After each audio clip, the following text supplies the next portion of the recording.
So if you wait this one, then you'll be able to hear me. Do you hear me well? Very good. Thank you very much.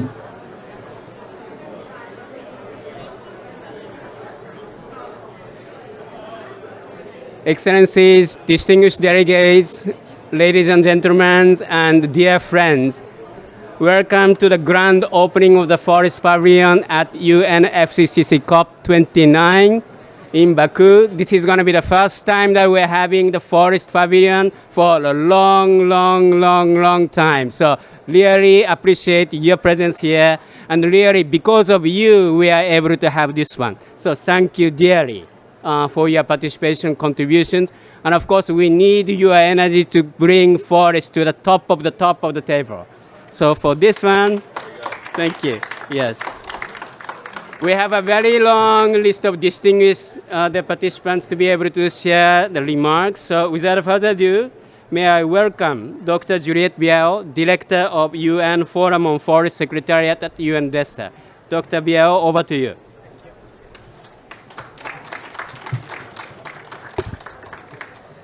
Thank you very much, Minoru. Your Excellency, Mr. Laurent Chakba, Minister of Water and Forests, Côte d'Ivoire. Excellency, Minister Dodiko, Minister of Environment, Agriculture and Livestock of Burundi. Miss Monique Frisson, Director General, Canadian Forest Service. Mr. Tom Clark, General Counsel, Asian Development Bank. Distinguished guests, partners, and colleagues, ladies and gentlemen. It gives me a great pleasure to welcome you all at this grand opening of this Forest Pavilion.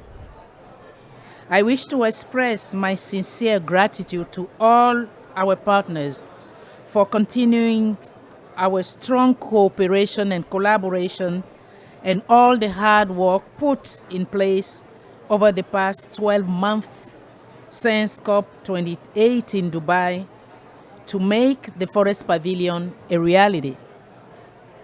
I also extend a very deep thanks to our partners who provided financial contributions to the Forest Pavilion. This pavilion would not have been existed without their generous support. These partners include Asian Development Bank, Asian Forest Cooperation Organization, Government of Canada, Government of People's Republic of China, Government of United Kingdom, International Council of Forests and Paper Association, International Sustainable Forestry Coalition, International Tropical Timber Organization, and Prince Albert II of Monaco Foundation. Dear partners, this week, global leaders are gathering here in Baku to discuss their plans and priorities for climate action and finance. They will tell us how their countries intend to contribute to a net zero, climate resilient, and equitable future for all. And they will outline their commitment to accelerate progress toward the Paris Agreement and they prepare their 2025 national determined contributions. We all know that placing forests at the forefront of the global political agenda is pivotal for propelling just, equitable, orderly, and net zero transition by 2050 and achieving the Sustainable Development Goals by 2030. This requires heightened political commitment, amplified finance and investment, and transformative global action to protect and restore forests. Against this backdrop, this inaugural Forest Pavilion is launched today to provide a central platform for all stakeholders to galvanize their effort in safeguarding and leveraging forests for a just, equitable, and sustainable future for all. We have over 50 events planned to take place at the Forest Pavilion over the course of 2 weeks, centered around COP29 thematic days as they related to forests. By bringing together leaders and experts in policy, science, business, and practice from around the world, the main objective is to raise the visibility of forests in climate COPs and its negotiations and provide a multi-stakeholder platform for advocacy and partnerships to showcase why forests matter in climate ambition and sustainability of our planet. We must also identify concrete actions to increase climate funding for forests and to enhance access to comprehensive data and information related to forest financing opportunities and knowledge. Addressing these gaps are key for the achievement of the objective of Paris Agreement, the Sustainable Development Goals, and the UN Strategic Plan for Forests and its Global Forest Goals. In this regard, I would like to share that building on the discussions and main messages that will emanate from the Forest Pavilion event, the UN Forum on Forests will be co-organizing the COP29 President's High-Level event on forests on 21st of November.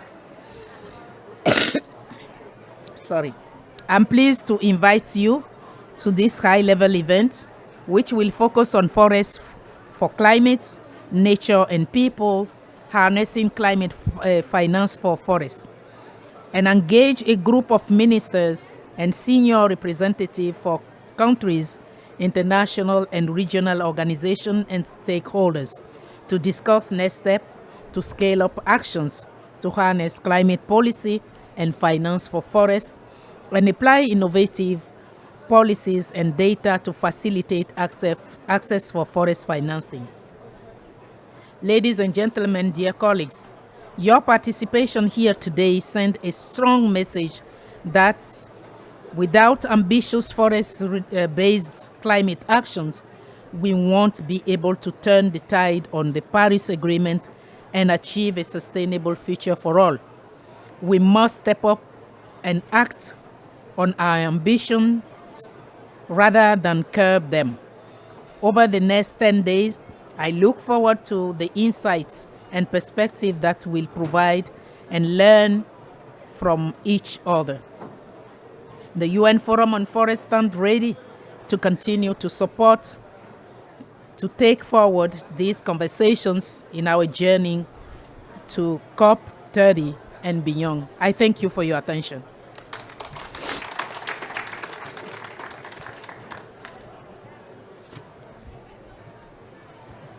Thank you very much, Dr. Biao.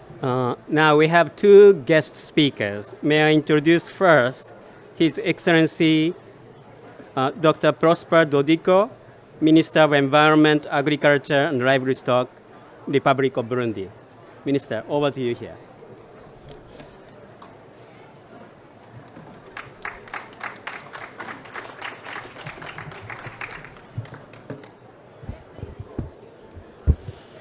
Thank you very much, honorable ministers, colleagues, distinguished participants. I apologize because I come from a French country speaker. Allow me to deliver my declaration in French. There is someone to translate? But at the end, someone can summarize. Yes. Thank you. Someone will summarize? Thank you.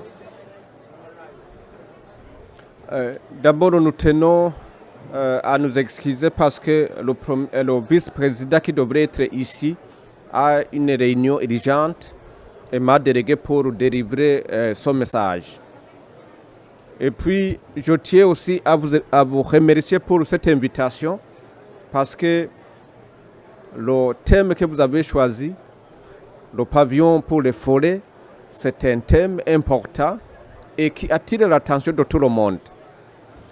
C'est ainsi que nous allons vous montrer les efforts du Burundi qui rejoignent les efforts du monde entier pour non seulement la préservation des forêts que nous avons, mais aussi de contribuer d'une manière significative à la forestation et au reboisement. Alors, concernant notre pays, les autorités du Burundi ont la ferme volonté de bien protéger les écosystèmes forestiers et les biodiversités sur le territoire national. Et cela, vous pouvez le constater parce que le Burundi comporte 14 aires protégées ainsi que 2 monuments naturels et 3 paysages protégés. Le gouvernement du Burundi s'est engagé aussi à poursuivre les principes et les mesures conservatoires et de la gestion durable des écosystèmes forestiers et de leur biodiversité afin de garantir le bien-être des communautés locales et encourage la communauté internationale à renforcer la coopération en vue de la mise en œuvre effective des efforts déjà consentis à ceux dont nous poursuivons. En effet, diverses politiques et stratégies nationales de soutien à l'effort mondial de conservation et de gestion à l'échelle nationale ainsi qu'à l'échelle internationale le Burundi a mis en place un vaste programme de reboisement que j'appellerai le Burundi bien couvert. Dans notre jargon, c'est Ewe Burundi Urambaye, qui nous permet de reboiser toutes les superficies dénigrées et surtout les endroits qui avaient le reboisement dans les années passées, mais qui maintenant doivent retrouver la couverture végétale. De quoi une stratégie nationale de conservation des aires protégées a été élaborée pour renforcer l'efficacité de la gestion de l'eau, la gestion du système national d'aires protégées ainsi que la biodiversité. Dans le même ordre d'idées, des efforts d'accroissement de la superficie des aires protégées sont en cours avec le processus de classement de nouveaux massifs montagneux et surtout celui de Kibimba Inanzegwe. Malgré tous ces efforts, force est de constater que tous les écosystèmes sont encore confrontés à un grand nombre de menaces qui trouvent leur origine dans la pression humaine, elle-même essentiellement liée à une démographie galopante et une pauvreté des populations. Les autorités burundaises sont déterminées à relever ces défis et de la préservation des forêts et lutter contre la dégradation permanente tout en répondant aux besoins de la sécurité alimentaire. Nul ne doute que les forêts jouent un rôle de bien commun de l'humanité dont profitent les générations actuelles et futures et pourra aussi servir aux générations du monde entier. Sur le plan environnemental, les forêts burundaises sont considérées comme réservoirs d'une biodiversité très importante et jouent également un rôle hydrique et hydrologique, l'atténuation des émissions de gaz à effet de serre, la protection des sols contre l'érosion, etc. Au niveau socio-économique, les forêts contribuent dans la satisfaction des besoins des populations, notamment dans la matière ligneuse et divers usages. Sans oublier bien sûr le bois énergie, le bois de service et le bois d'œuvre, ainsi que d'autres produits non lignés tels que la viande, de cuir, les fruits divers, du miel et des champignons, sans oublier la cire, le fourrage pour le bétail. De nombreuses opportunités et sources potentielles de financement internationaux existent pour le secteur forêt environnement. Le Burundi a sollicité et obtenu un appui du secrétariat du Forum des Nations Unies sur les forêts pour l'élaboration d'une stratégie de financement du secteur forestier en vue de mobiliser les ressources financières importantes sur la gestion durable des forêts. Cette stratégie s'appuie sur les orientations définies dans la stratégie nationale forestière 2025-2040 et la vision du Burundi 2040 pays émergents et 2060 pays développés. Pour renforcer les efforts du Burundi, nous demandons à nos partenaires de soutenir les projets qui ont été définis dans la contribution nationale déterminée, ainsi que d'autres documents, notamment le plan d'adaptation, afin que le Burundi continue à jouer son rôle important dans la régulation de la température mondiale. C'est à ce mot que je clôture mon propos. Je vous remercie. So I ask my friend to summarize my declaration. Thank you.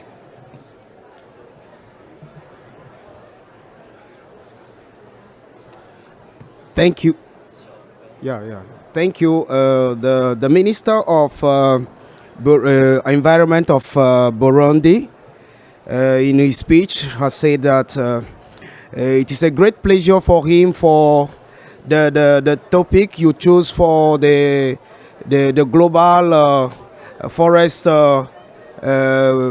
pavilion, which is the forest pavilion. The strategy of Burundi is the conservation and the management of the forest, and they have a vast program in Burundi who is to cover all the territory of Burundi with forests. Third time they said that they have a national strategy of protector area so that they can conserve the biodiversity of the nation. And they have a project to express the protector areas so that they can make it more larger than before. And they have some challenges, which is the mobilization of funds. And they have now a forest which is conserve all the biodiversity of Burundi. And in social plan, they have economic, the people are using energy in the forest and to make cooking and all the things they need for their economical life. Also they said they have a potential. They have mobilized in the United Nations Secretary Fund, who financed them to develop the project of Burundi from 2015 to 2040, which will be emergent nation, and to 2016 they will be developed country. So they have also adaptation plan for the Burundi. This is all he have said now. Thank you.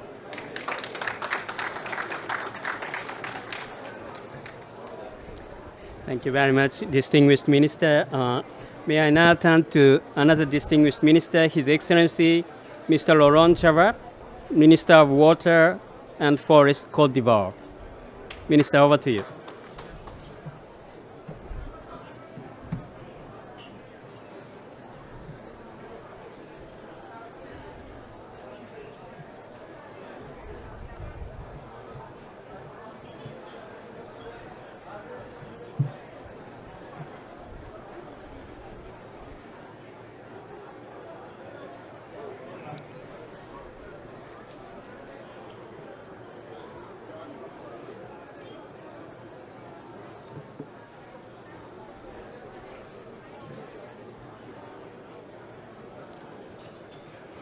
Honorable guests, ladies and gentlemen,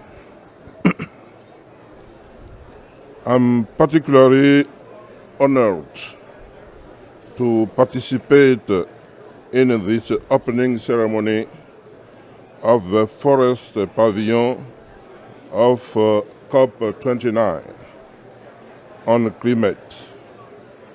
I would like to express the gratitude at the government of Côte d'Ivoire to United Nations Forum on Forest, which was kind enough to involve us. Forests play a crucial role in regulation the climate. They absorb carbon dioxide and produce oxygen.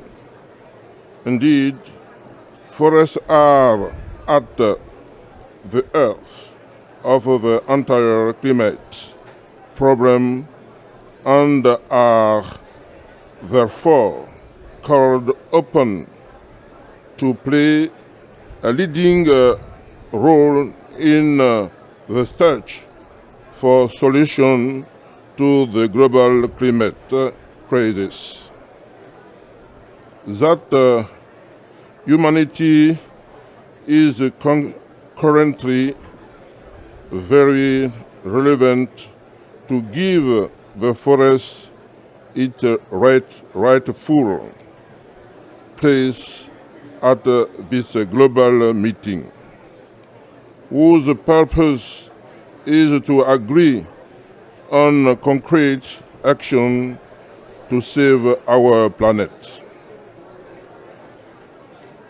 Honorable guests, ladies and gentlemen, at this stage of my remarks, I would like to acknowledge the immense works accomplished by the United Nations Forum on Forests, led by the Secretariat Director, Juliette Biao, whom I am very pleased to meet again after the fruitful discussion we had at the 19th season of the United Nations Forum on Forest, held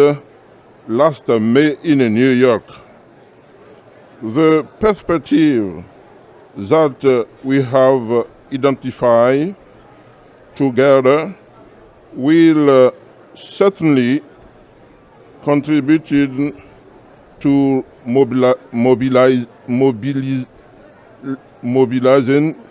the financial resources necessary for the implementation of the forest policy of Côte d'Ivoire. Honorable guests, ladies and gentlemen, I would like to reassure you that the vast Côte d'Ivoire forest restoration program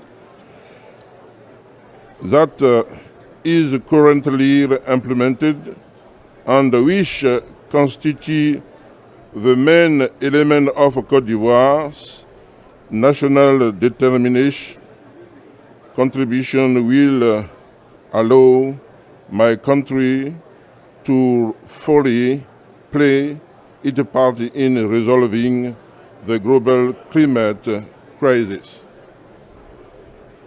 To this end, I would like to take this opportunity offered to me to call technical and financial partner to support the government of Côte d'Ivoire in the ambition to retrieve its forest cover. It is with faith I hew out of the mountain of despair the stone of hope. Thank you for your kind attention.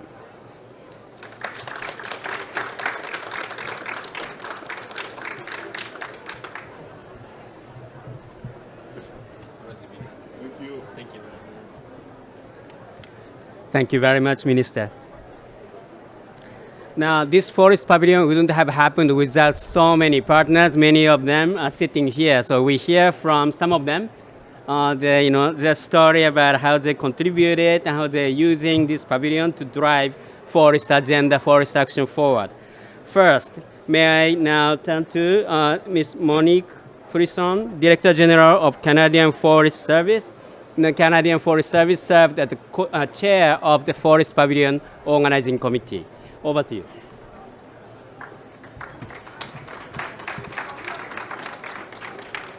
Hello, good afternoon, everyone. I'm very happy to be here and, can we say a little bit shorter? Very happy to be here. We were in Canada very happy to learn that the UN Forum on Forests would organize a pavilion for COP29. We understand the importance of collective and collaborative action in all of the areas of work related to forest, whether that's in storing carbon or in adaptation, making our forests more resilient, or figuring out the ways to take wood from the forest in a way that is sustainable and will support healthy forests in the long run. We were very honored to play the role of the chair of the steering committee in organizing the events that you'll all take part in over the next couple of weeks. We very much appreciated the support and the help of the co-chair, the Asian Development Bank. I think there are some representatives here today. And we also want to take this opportunity to thank Juliette and the UNFF Secretariat for all of the leadership that they have shown over the last several months as the pavilion and its events have come together. Thank you all very much. I look forward to talking to all of you over the next several days, and please have a good COP. Thank you.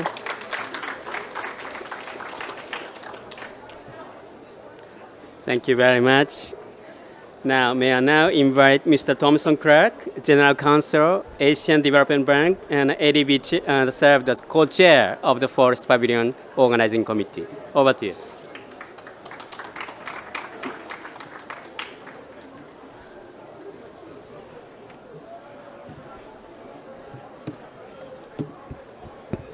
Thank you very much, Minoru.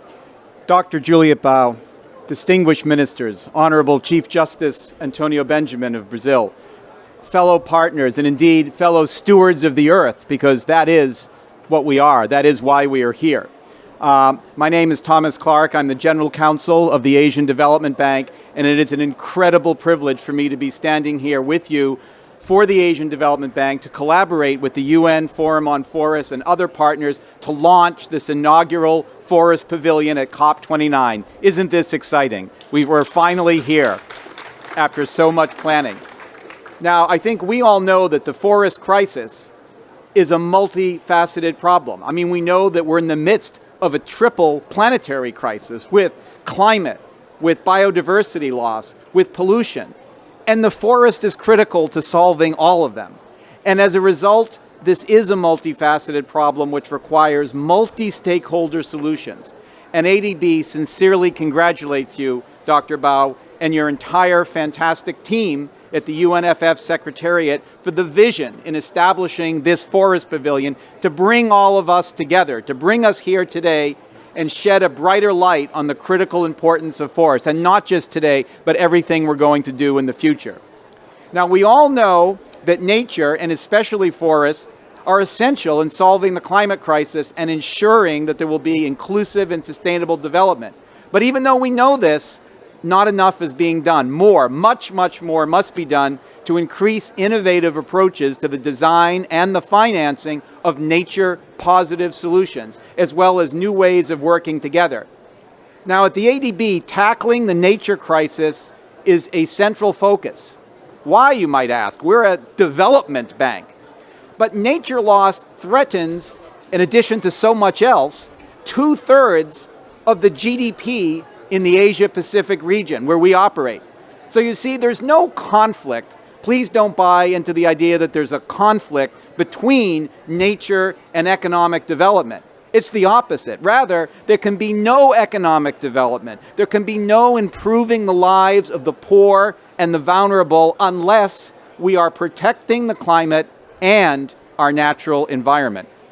Now, Our approach includes incorporating nature-based solutions into the design of projects, both traditional infrastructure and also increasingly direct nature conservation projects that protect, manage, and restore natural ecosystems while still enabling a country's and a community's growth. Furthermore, we have been working to accelerate and scale up our capability for financing nature-based solutions, green infrastructure, and other mechanisms that will restore and enhance these natural resources and ecosystems, including centrally forests. Now, in general, together with other MDBs, we've been enhancing our balance sheets, doing more, trying to be smarter to enhance our ability to invest more in climate. Also, maybe many of you who were here yesterday perhaps saw the launch of our IFCAP, the Innovative Financing Facility for Climate in the Asia Pacific. This is an initiative where ADB, backed by a strong partnership and cross-section of our donor member countries, have basically initiated a highly innovative financial structure which will effectively leverage guarantees to unlock additional billions of dollars in financing capacity for critical climate projects, including nature-based solutions.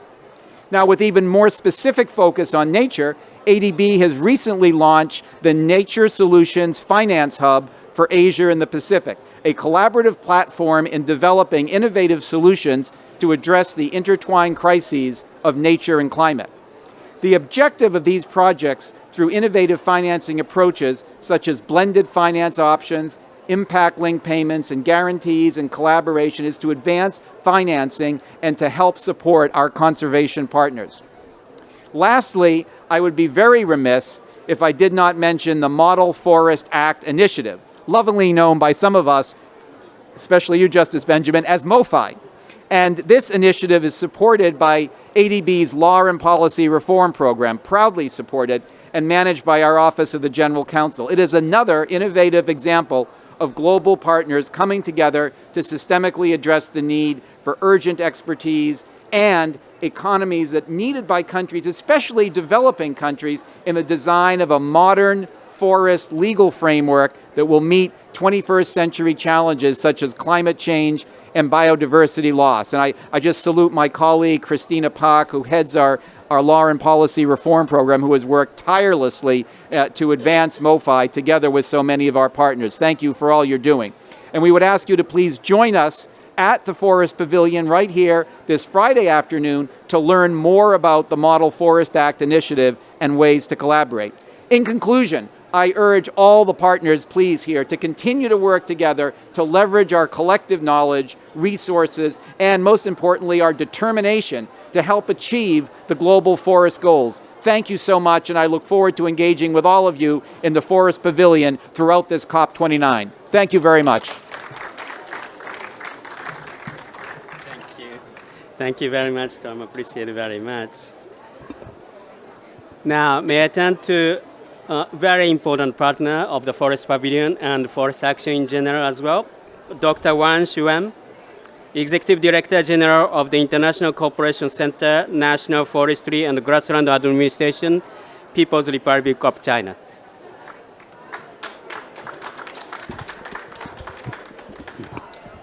Honorable Director of UNFF Secretariat, Dr. Junior Biao, Excellencies, dear colleagues, it's my great pleasure to attend this grand opening of Forest Pavilion in this COP29. The outcome of the first global stocktaking adopted last year underlines that despite overall progress on mitigation, adaptation, means of implementation, and support, parties are not yet collectively on track toward achieving the purpose of the Paris Agreement and its long-term goals.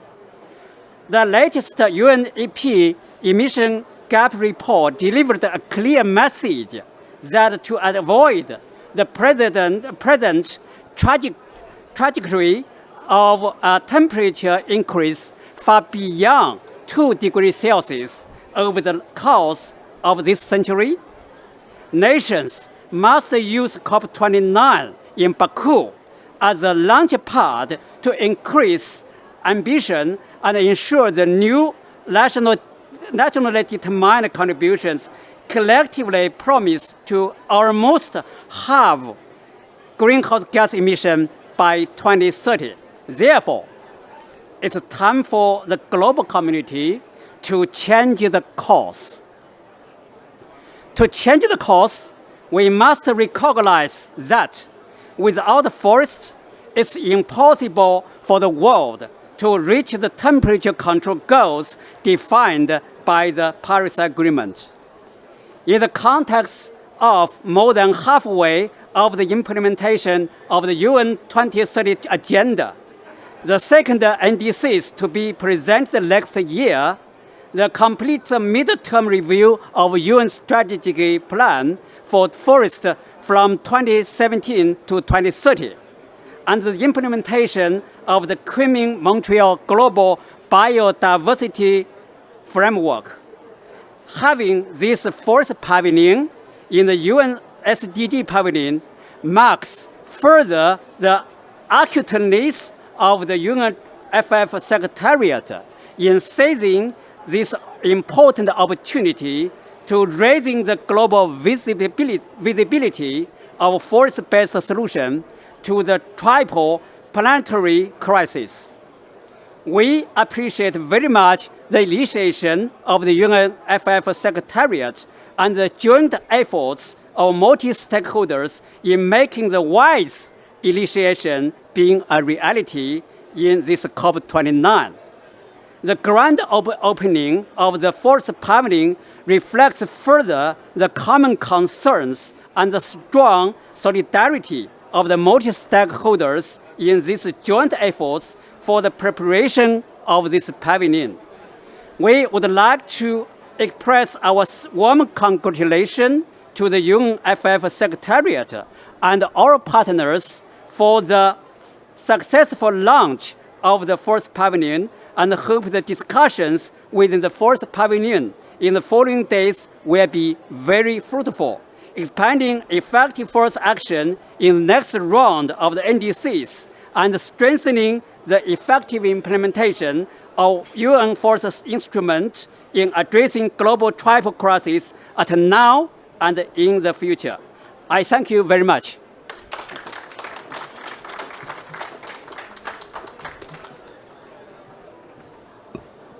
Thank you very much. I now would like to invite Mr. Ross Hampton, Executive Director, International Sustainable Forest Coalition, ISFC. Ross, over to you.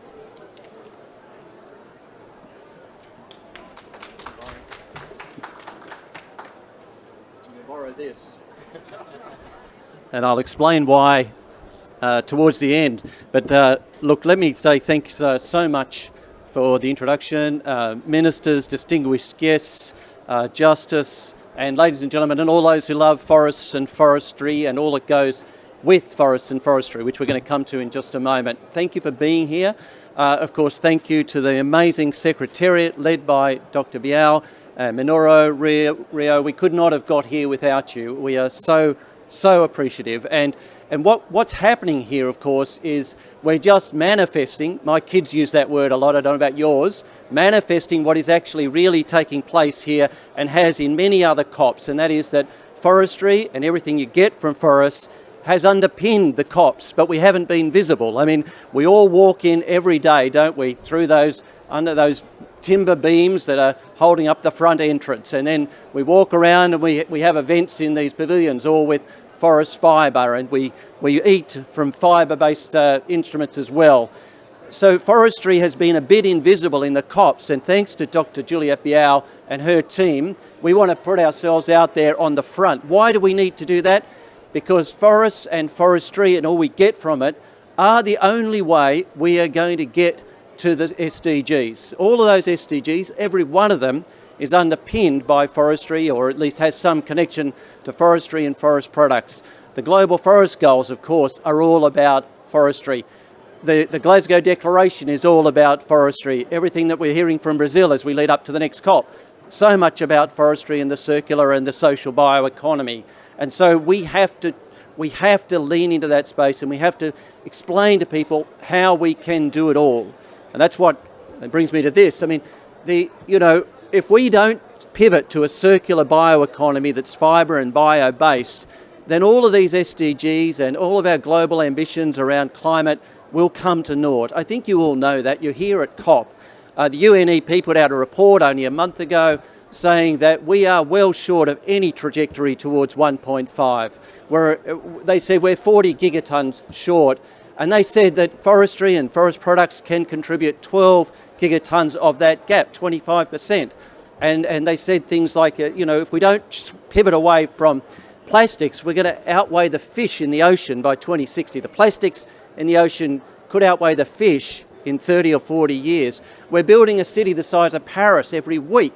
Where is all that going to come from? If we don't pivot to a bio-based building stock, then we're going to use up twice the climate budget just on buildings. And you can think of textiles. I'm wearing my plantation-based shoes today to celebrate the fact that we can pivot to fibre and bio-based products when it comes to our textiles. That's 10% of the world's carbon at the moment, carbon emissions from textiles. So, as I say, we've been at COPs all the time. We've been supporting our friends in the fossil-based industries in many different ways, not just in mitigation and removals, but also in their pavilions. But thanks to this team, we are now going to be able to talk much more directly about that.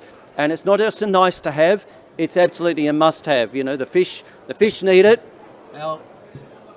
our children need it, and the world needs us to get this right. Thanks so much for letting us do this. Well, thank you. Yes, it is needed for climate and it is needed for all the SDGs and happening within the SDG Pavilion. Fantastic. Thank you so much. May I now invite Mr. Sunfil Jin, Vice Executive Director of Asian Forest Cooperation Organization, AFOCO. Over to you.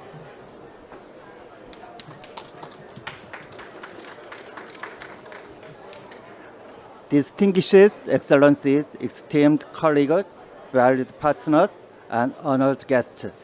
On behalf of Asian Forest Cooperation Organization, AFOCO, I'm honored to join you today for the grand opening of the inaugural Forest Pavilion. I extend our heartfelt congratulations to the United Nations Forum on Forest Secretariat, especially Juliette Biao and her dedicated team, for their unwavering commitment and leadership in bringing this vision to life.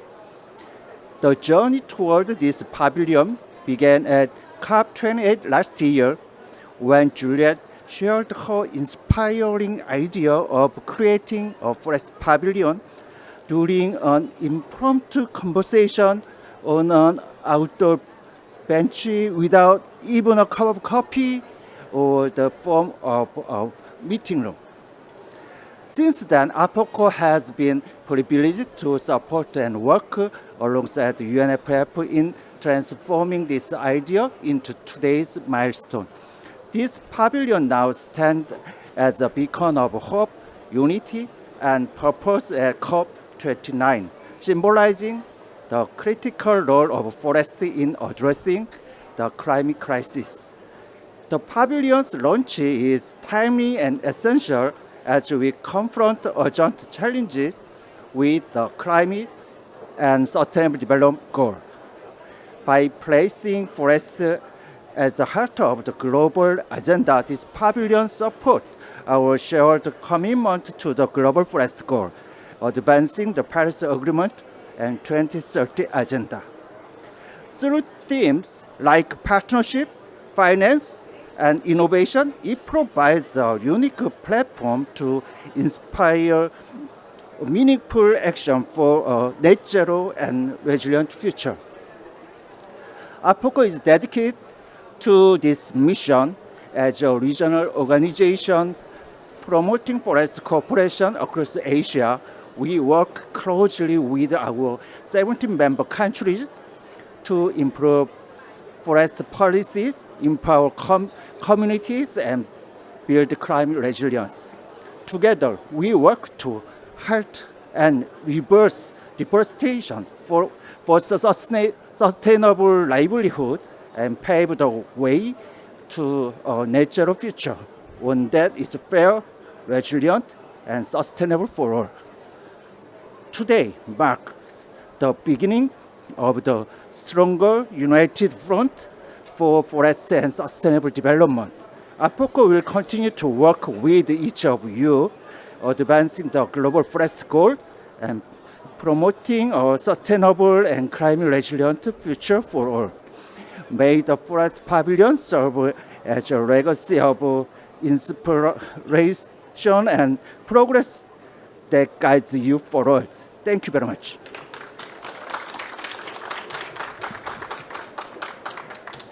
Thank you very much. Introducing next speaker requires a special tribute. For that, and I invite Dr. Biao.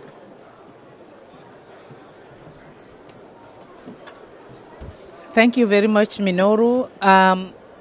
Nothing is random in this life.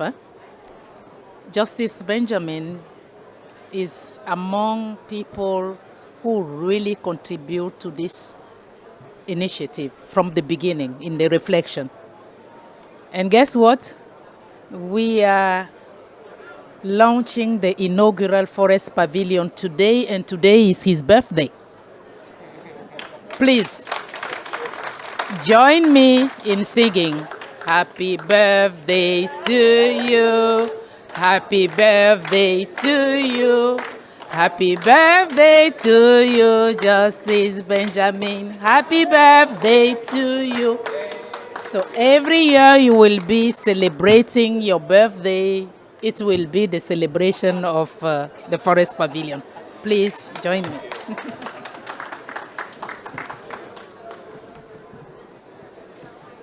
Well, thank you so much. I'm glad my family is not watching this because they all know that I don't celebrate birthdays. But this is a special one because we are together embraced by forests. And I would say not just forests, by flora. It's important that we understand that we are here not discussing only forests, although the United Nations Forum is on forests. But forests don't exist without the whole multitude of species that allow the canopy, the high canopy of the Amazon, the Congo Basin, you name it, the big forests of the world. I would like to say that as president of the Global Judicial Institute on the Environment, we are very proud. I would say, usually judges don't say that they are humbled, but I feel very humbled to be part of this group of people and institutions that care about forests and flora. And especially under the umbrella of the United Nations Forum on Forests. And even more especially under the leadership of Dr. Juliette Biao. We all know that when Juliette wants something, she'll get it. And that's why we are all here. The energy, but most importantly, the principles that guide Juliette give us the comfort to be together, because we know that in spite of all the barriers, we will at some point succeed. And that's good for forests, and it's very good for the planet and humanity as a whole. Unfortunately, my dear friend and colleague Tom Clark spoke before me, so several things that I was about to say, he has already said. And I'm hoping that I'm not the last speaker, because judges like passing judgment. And I already have here a judgment that we are starting in the right mood with the right people and the right premises. But what are the premises? I think it's important that we agree on the premises, especially when we have a coalition of partners. And we want to go beyond the choir, beyond those partners.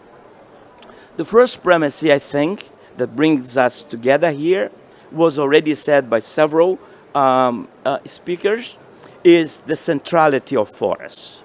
Forest is about habitat. Forest is about life. And forest is about diversity. And then if we look around, this was stated before, every single of the Sustainable Development Goals are linked to forests. We cannot deny this very basic premise that has to guide us in whatever we do. The second premise is that forests are so complex and at the same time so fragile that they need us, the consumers of the ecological service, ecosystem service, you name it, the products, everything, the water that is provided by forests. We need to have knowledge about forests. We can grasp what forests are, but for us as professionals and institutions, we need to have knowledge about forests and the complexity of forests. Finally, and I'm sorry to mention this, but you understand, we cannot protect forests without law, and we cannot protect forests without institutions. But not any law and not any institution. We need good laws and good institutions. So I think Juliet, Christina Pack, Tom Clark, Nick Bryan, and the other colleagues that are here, I think what we are doing today in this UNFF gathering is that we are launching a new concept, which is the forest rule of law. It's not just the rule of law, it's the rule of law that embraces forests, but at the same time depends on forests. So let's keep this word, this expression. I think it summarizes everything that we intend to do with people, with nature, with finance, but especially with law. It's the rule of law of forests. We can also say the forest rule of law. So congratulations to all of you. On Friday, we will be discussing in MOFE. I am the president of the drafting committee, but there are several colleagues here. And this is a fantastic initiative. It's my last point. It is a fantastic initiative because for the first time, we are drafting a model forest act for the world, not just the law folks, the boring ones. Well, some scientists that work with forests can also be boring, but forests are not boring. We are doing together, scientists and the legal experts. And this is a fantastic experience that we would like to share with you on Friday. Please be here. There'll be drinks, I'm not sure, but the water, fresh water from the forest, many things. Juliet, congratulations, and your team and everybody. It's great to be here.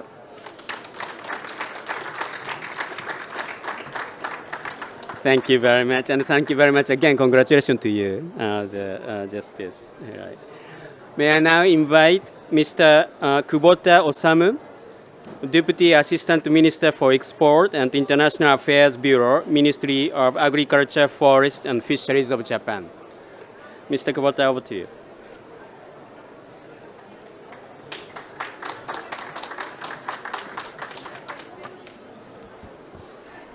Well, thank you very much, and it is a really great honor for me to be able to speak at the opening event of this Forest Pavilion at the UNFCCC COP. First of all, I would like to congratulate and express my gratitude to the United Nations Forum on Forest and all the countries and organizations involved for their effort in opening this pavilion.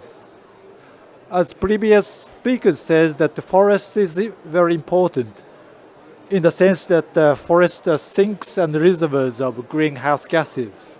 And therefore, in order to achieve net zero emission in the second half of this century, as aimed by the Paris Agreement, it is essential to promote the conservation and appropriate management of forest. Based on this common understanding, the Glasgow Leaders Declaration, which aimed to halt and reverse deforestation and forest degradation by 2030, was issued at COP26 with the support of 145 countries, including Japan. Let me talk a bit about Japan. Japan is now a forest-rich country, with forests covering 2/3 of the country's land. However, in the past, excessive logging led to forest degradation, and that caused severe mountain disaster. In response, the government and private sectors have worked together on large-scale reforestation to restore forest. We have been utilizing this experience in international cooperation, providing technical assistance in sustainable forest management, including afforestation, forest conservation, and forest-based disaster prevention and mitigation. We recognize that the long-term use of wood from sustainably managed forests contribute to climate change mitigation through material substitution effect and carbon storage effect. To this end, we are promoting the use of wood in buildings, taking advantage of the abundant forest resources in Japan. We are also supporting in sustainable wood use activities in timber-producing countries through international cooperations and participating in international initiatives such as the greening construction with sustainable wood under the Forest and Climate Leaders Partnership. Japan has decided to host the first authors' meeting of the IPCC Special Report on Climate Change in Cities in Osaka next March. We believe that the use of wood in buildings provide an important solution for advancing urban climate change measures, and we believe that forest and forestry stakeholders need to work to promote and educate the public about this. Next week on Wednesday, the 20th, we are hosting a seminar titled Sustainable Forest Bioeconomy for Climate Change Mitigation and Adaptations here at the Forest Pavilion to share Japan's knowledge and experiences in these areas. We hope that many people will participate and would like to have broad discussion, including climate smart forest management that is incorporate addressing climate change perspective into traditional forest management and contribution to local communities through the establishment of a circular economy. Finally, we hope that the Forest Pavilion will foster new synergies between forest management and climate change experts and facilitate discussion on the potential of forest-based bioeconomy. Thank you very much for your attention.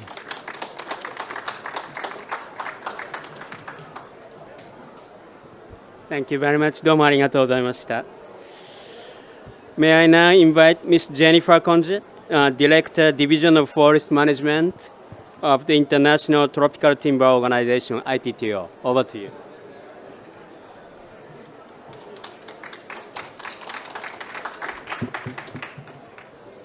Thank you. Excellencies, dear colleagues, ITTO is delighted to be one of the partners on the pavilion. On behalf of ITTO, we especially extend our appreciation to the UNFF Secretariat, ADB, and the Government of Canada for pulling together different partners to organize the Forest Pavilion. ITTO is an intergovernmental organization promoting the sustainable management and conservation of tropical forests and the expansion and diversification of trade in tropical timber from sustainably managed and legally harvested forest. ITTO's membership represents more than 80% of the world's tropical forests. It cannot be overemphasized the importance tropical forests and their sustainable management play in the climate solution.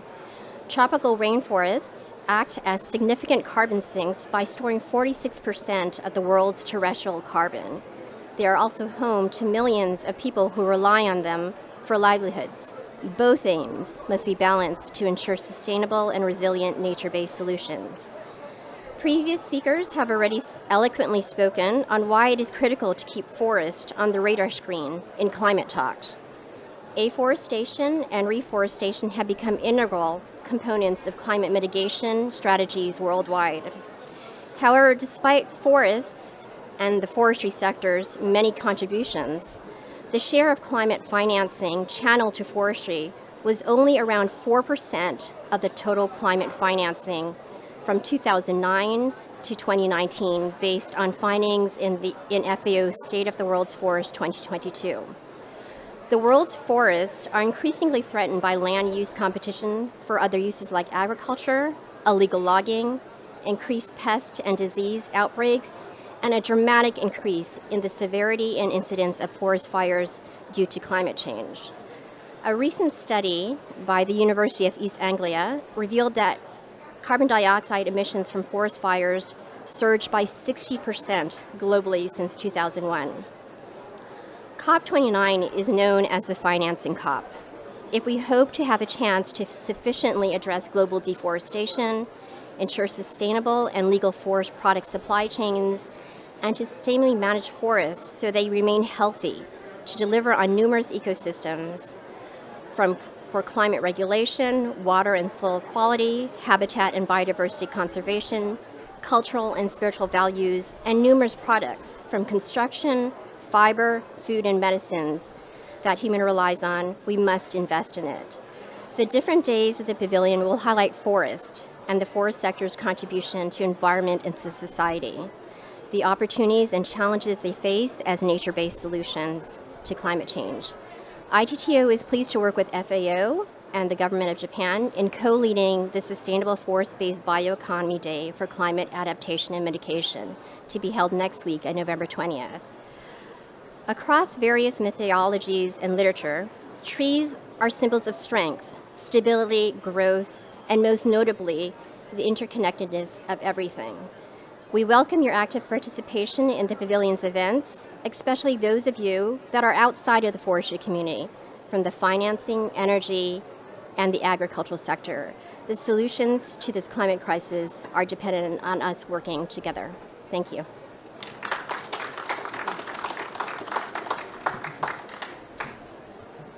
Thank you very much. May I now invite Ms. Joan McRae, Head of Strategy and Leaf, International Forest Unit, Department for Business, Energy, Industrial Strategy of the United Kingdom. Joanna, over to you. And after Joanna is going to be a video remark, so I just wanted to make sure that, okay, thank you so much. Great. So it's a huge pleasure to be here today, and a particular thanks to Juliet, who I think is really helping to nourish the mycorrhizae that kind of connect us all. And that's really important because I think as we're learning, it takes a village to kind of keep the forest going. We need to have a rich set of conversations in order to deliver what we need to do. I think many of the things that I was planning on saying have already been said much more eloquently than I perhaps could by others. So I'll be brief, and I guess I just wanted to make two main observations. The first thing is that I think looking around this space and listening to the conversation, it's really clear that we have the normative framework in place to tell us what we need to do. We have that through the SDGs, we have that now through the UNFCCC, particularly we've had the global stocktake result, and we've also got the Convention on Biodiversity around us. So we have the pillars of the framework. We know what to do. And that's really important that we have that consensus. And I think what's fantastic about forests are like a super solution to the problems of poverty, of climate, and of biodiversity. And I think one of the challenges that we have, as our last speaker just said, is how to really maximize that super solution, particularly in terms of finance, and make sure that the size of the financial allocation is commensurate with this sort of super solution. So the first thing I want to say is we now have the normative framework, and I think what I love about the pavilion is you're really reminding us of that, Juliet, and particularly the interrelationship between forests and SDGs. But even though we know that this is what we must do, at the moment we're not doing what we need to do nearly fast enough. We know that in order to deliver on the 2030 forest goal, we've got to go 4 times faster in a very short period of time.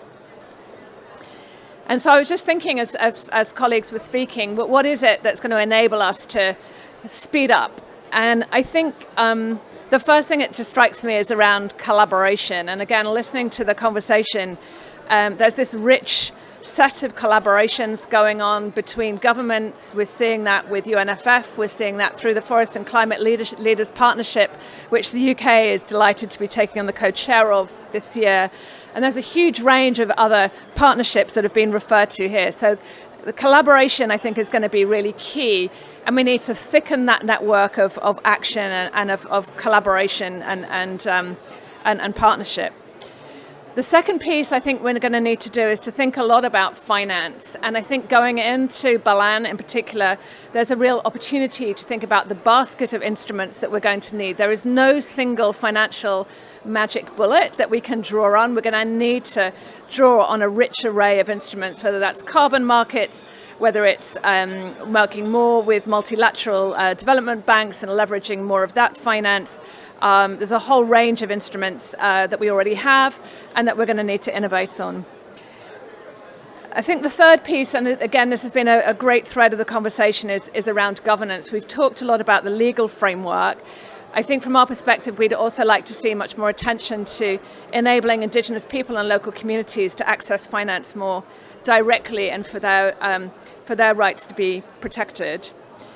And then the final thing that just struck me as I was listening to you all was the other thing I think we're going to have to do is work really hard on hearts and minds. My instinct is that who doesn't love a tree? Who doesn't love a forest? I think all of us will have experiences of being in the forest, but there's a paradigmatic shift that needs to happen where we reconnect with forests. We go back to why they're really important to us as human beings and really rediscover they're part of our roots. So many thanks again to Juliet and her amazing team for pulling this together. It's amazing to have such a rich program of activities, really forest focused. And I think this is our moment. So thank you very much.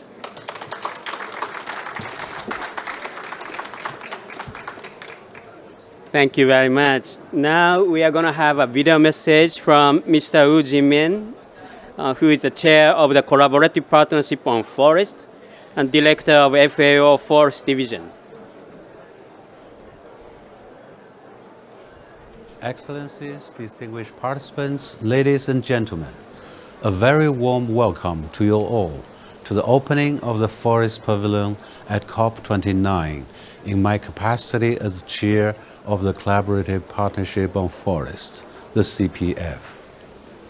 In this pavilion, member states, CPF member organizations, and other partners will come together to showcase the diverse and impactful work on forest conservation, restoration, and sustainable use in achieving the Paris Agreement and the 2030 Agenda, as well as connections to the global forest goals of the United Nations Strategic Plan for Forests. Forests are vital for effective global climate action. We were reminded of this by the first global stocktake of the Paris Agreement, which emphasized the need for enhanced efforts to halt and reverse deforestation by 2030. Doing so will help cut greenhouse gas emissions by around 11% annually and restore crucial carbon sinks, which can absorb up to 1/3 of CO2 emissions from human activities annually. It will also ensure that forests continue to perform other climate-related functions, such as regulating rainfall, providing cooling benefits, and minimizing extreme weather. Forests also safeguard up to 80% of terrestrial biodiversity, which enhances the adaptive capacity and resilience of people and ecosystems to climate change. It is encouraging, therefore, that some countries such as Brazil, Colombia, Indonesia, and countries in Africa have been able to reduce deforestation in recent years. This has been supported by strong national forest monitoring systems that have improved the quality and accessibility of forest data, which in turn is helping countries meet international reporting requirements under the enhanced transparency framework of the Paris Agreement and to access results-based finance. This includes around $3 billion disbursed or committed through emissions reduction purchase agreements up to 22 countries over 15 years. The CPF also looks forward to collaborating with member states and partners to focus on forest at next year's COP30 in Brazil. This will be crucial because we need to work together to unlock the full value of forests, particularly for the most vulnerable, including by facilitating access to forest finance and scaling up the use of data, science, and innovation. If we are to harness the full potential of forests as solutions to the climate and biodiversity crisis, it is vital that we keep forests high on the political agenda. We must redouble our advocacy for them, and this Forest Pavilion provides us with a great opportunity to do so. I would like to take this opportunity to express my gratitude to UNFF Secretariat and CPF member organizations for your efforts in making this Forest Pavilion a reality. My gratitude also goes to the Pavilion's steering committee and UNFF member states for your guidance. In conclusion, I wish all activities and events in our beloved Forest Pavilion great successes. Thank you. Thank you very much. May I now invite Mr. Nelson Grimmer, Coordinator of the Science Policy Program, International Union of Forest Research Organization, IUFRO. Over to you.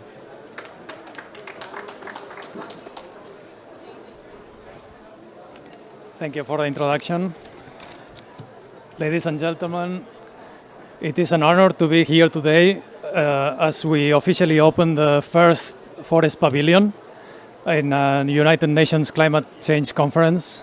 This pavilion at COP29 represents a significant step forward towards acknowledging the critical role that forests play in addressing climate change mitigation and adaptation. Forests absorb and store carbon, regulate water cycles, and sustain biodiversity. Yet, they do far more than this. They offer a wide range of goods and services that directly impact human well-being and resilience. They are the foundation for countless livelihoods. They hold cultural significance for many communities around the world, and they are essential for the health and well-being of our ecosystems and societies. Therefore, we must remember to protect and manage them holistically, recognizing that their value goes beyond their capacity to store carbon, and that their existence encompasses every dimension of life and sustenance on Earth. Here, we are gathering in a space dedicated to appreciating all these contributions and exploring solutions that will protect and enhance them. At UFRO, the International Union of Forest Research Organizations, we are deeply honored to be part of this effort and would like to thank all the partners who have made this possible. UFRO's mission has always been to enhance forest-related science collaboration, and one of our main goals is to connect the spheres of science and policy, ensuring that the latest research informs the decisions that will shape our future. The pavilion offers an extraordinary opportunity to engage with stakeholders from across the world and from a wide range of backgrounds, from policymakers to researchers, indigenous leaders, private sectors, and civil society. Each of them brings unique knowledge, insights, and perspectives that together can bring about effective science-based solutions for the challenges forests face. UFRO is especially grateful to C4ICRAF for their co-leadership in organizing the Science, Technology and Innovation Day at the Forest Pavilion that will take place next Saturday. And we also extend our heartfelt thanks to all the moderators and speakers who will enrich the pavilion's discussions. Their insights and expertise will provide invaluable perspectives to guide us all forward. Let us move ahead together, committed to fostering collaboration and making evidence-based decisions for the benefit of forest and people. Thank you.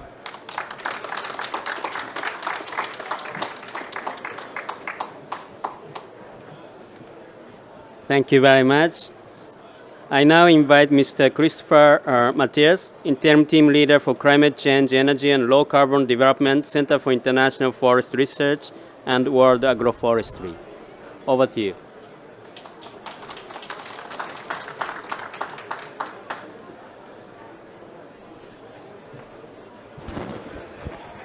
So, we are those boring scientists.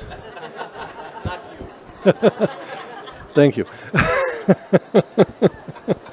So we work, C4 ICRAF are merged since 2019.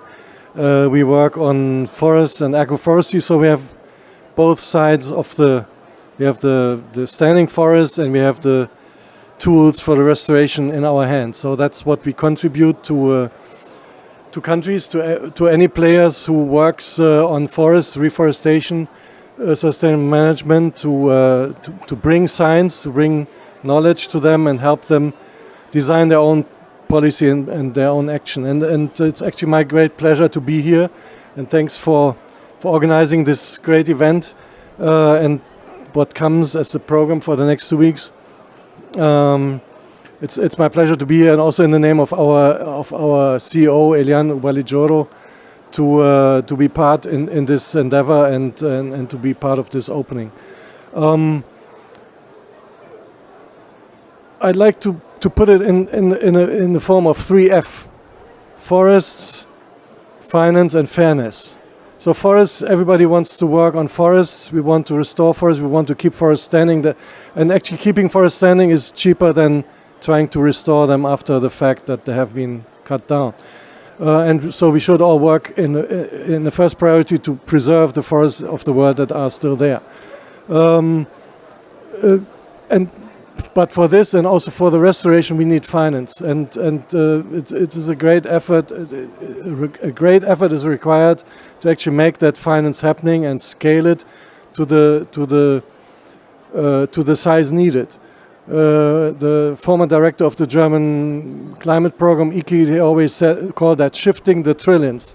So shifting the trillions of dollars that go into the wrong direction into the direction that we need to preserve forests and preserve forests not only for climate. Climate is hugely important, of course. Forests can, deforestation contributes 11-12% to global emissions, but restoring forests and keeping forests standing could provide 30% of the solution, so 3 times more.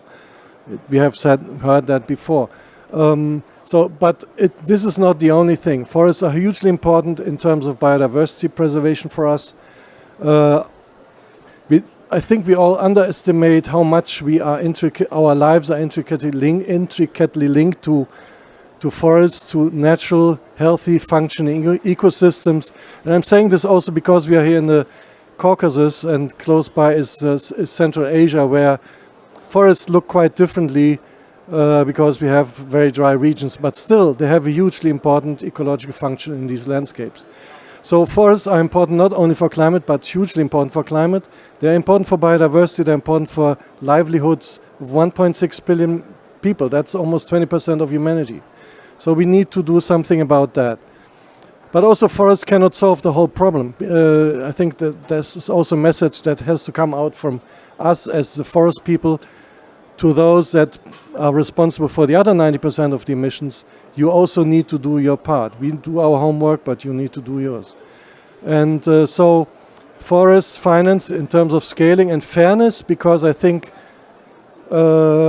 we cannot look at forests as just this green mass standing somewhere. Forests are where people are. People are where forests are, and forests are preserved because people work with you on preserving those forests. And if we try solutions that are against people's needs and against people's requirements, it will not fly. So we need to bring these three efforts together, and I think I would say that's what this Forest Week is, Forest Pavilion is about.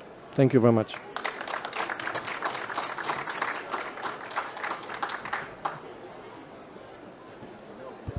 Thank you very much. Now, last speaker, of course not the least speaker, Ms. Kanakia Galerita, Communications and Branding, International Forestry Student Associations.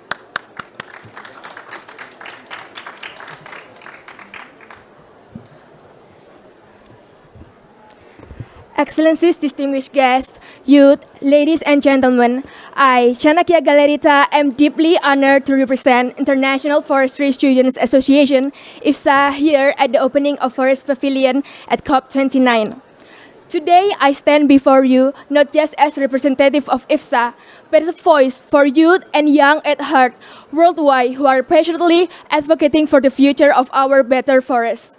Our presence here underscores the crucial alliance between IFSA and the United Nations Forum on Forests, a strong partnership driven by a shared commitment to sustainable management and conservation of the world forests. IFSA is a global network of 140 local communities in 60 countries, connecting thousands of young leaders dedicating in forestry and sustainability. Our vision is clear, a world that appreciates forests. This aligns seamlessly with the UNFF mission to promote sustainable management, conservation, and sustainable practices into the forests. At IFSA, we emphasize two key areas that resonate deeply with the UNFF objective.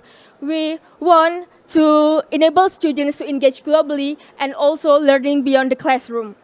We drastically believe the power of experiential learning. Real-world experiences are critical in shaping future leaders.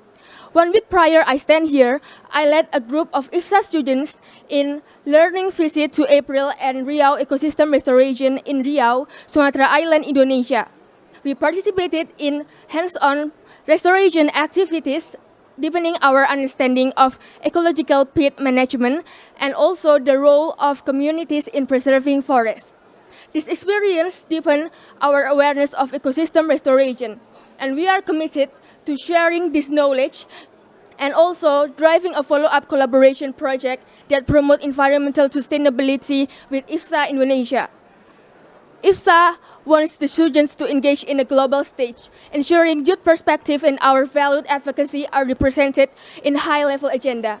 This year, we have sent delegation to COFO 2024 by FAO, the World Food Forum flagship event 2024 by FAO, COP16 UNCBD, COP29 UNFCCC, and will participate in COP16 UNCCD. We have collaborated with Forest Stewardship Council, or FSC, in integrating youth perspective into forestry certification processes. One of our most outstanding achievements this year was the successful launch of World Food Forum chapter in Indonesia. This milestone achieved in collaboration with FAO Indonesia, IFSA members, and the national government. Through these efforts, IFSA ensures that youth have a seat at the table, shaping policies and promoting sustainable practices worldwide. Looking ahead, we expect UNFF 20 and COP30 to elevate the role of youth in shaping forest policies.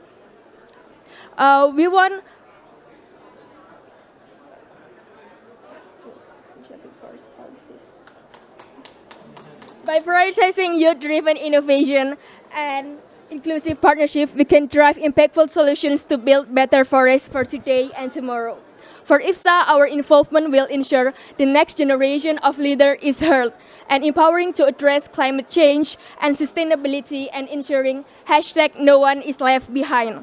Youth are not just the future. We are the catalyst for the future, for the change that we urgently need.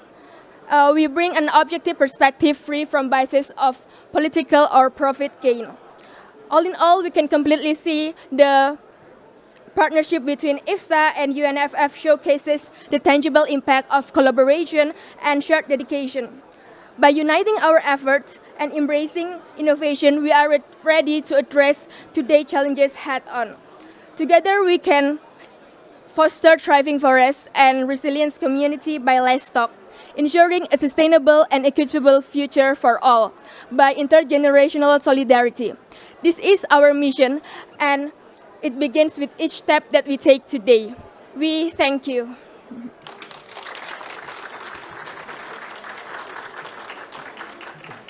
Thank you very much. Now we have come close to the end of the show. We'll be momentarily inviting all the speakers to come to the podium for the group photo. But in the meantime, let me say thank you. Really, your commitment is the one that is making this happen. Really, really thank you. And over the next 10 days, you'll see lots of engagements, over 50 of them. If you are lost, do not worry. We have two superhuman here. And now let me tell Ryo, where is Ryo? Raise your hand, Ryo.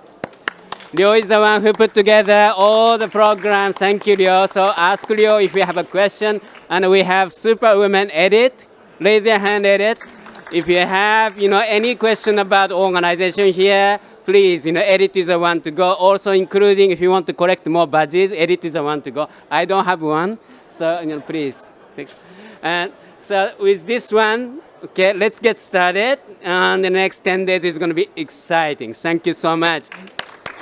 Please, speakers, come over to the front, and then we'll take a group photo. Thank you very much.